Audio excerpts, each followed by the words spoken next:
have 22 million, you would be able to pick and choose who you show your paid ads to directly. So that's there's a lot of ways to utilize it. It's not just one way. And what I found personally is approaching it from, at least in this day and age, 2 or 3 ways. And you guys probably see some of our ads because it's retargeting you. So if my emails don't deliver for 1 week, that's okay, because you were getting retargeted at $5 per 1,000 people. And it's just a process I found that works over time, that builds and lowers costs. And is there any questions? I will speak to a little bit. That's how we use it in a music application. Is everything Brian talked about, lookalike audiences. We also pull active intent, and we also run custom audience campaigns. So we can do everything from lookalikes to targeting active intent users, and and then even like getting people into a funnel. Last year when I was beta testing it, I helped a group sell out a bunch of tour dates because we actively were identifying and just marketing to people that wanted to buy tickets and go to a show, but also could afford it. And we were able to really segment out our audiences because of everything that comes in the data. So it looks like we have a couple questions. So okay, yeah. So is this an email marketing tool as well?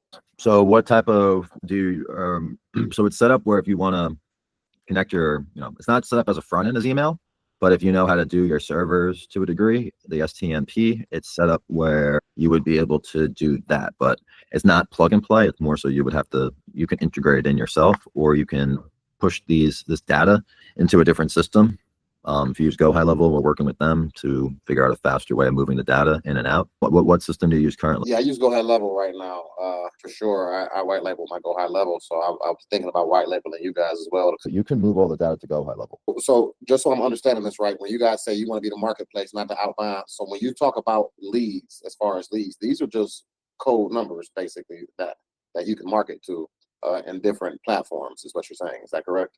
Yes and no. All of this data has different things behind it. Right?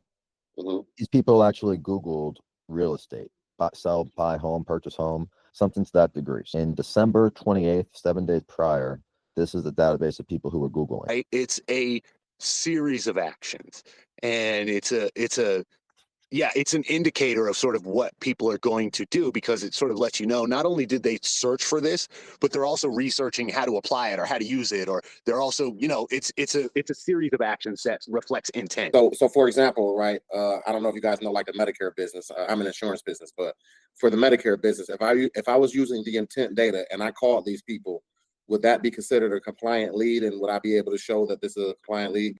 100% no. I was just going to say, No. 100%. Yeah, now that I think about it, no, because they didn't contact me. They just But the bigger issue is if you Google this, you'll have 5 attorneys, all licensed, who all practice this law, say different things. And that's what I tell people. It's like, where everybody is in Medicare, at least define the rules. Okay. And I always equate everything to Medicare, because if you figure out the compliant way for Medicare, everything else is compliant. But right. So they can kick you off of selling Medicare versus just, a TCPA compliant. Right. So, but everything else, it just comes down to what do those 5 attorneys say all differently, and pick which one you want to listen to. And I would add that it becomes infinitely easier to get them into your funnel or get them to opt in, because you can take that SHA-256. Those people are researching it. You can put your educational, informational stuff in front of them in the targeted ads that get them to opt into your funnel, and it becomes infinitely easier to identify those people and fill that funnel, because they're researching and they're looking, and now it's about how do I communicate that I have the answer that you're looking for. So okay, well, I have my white label all the way set up, domain name, everything, pricing. I got everything.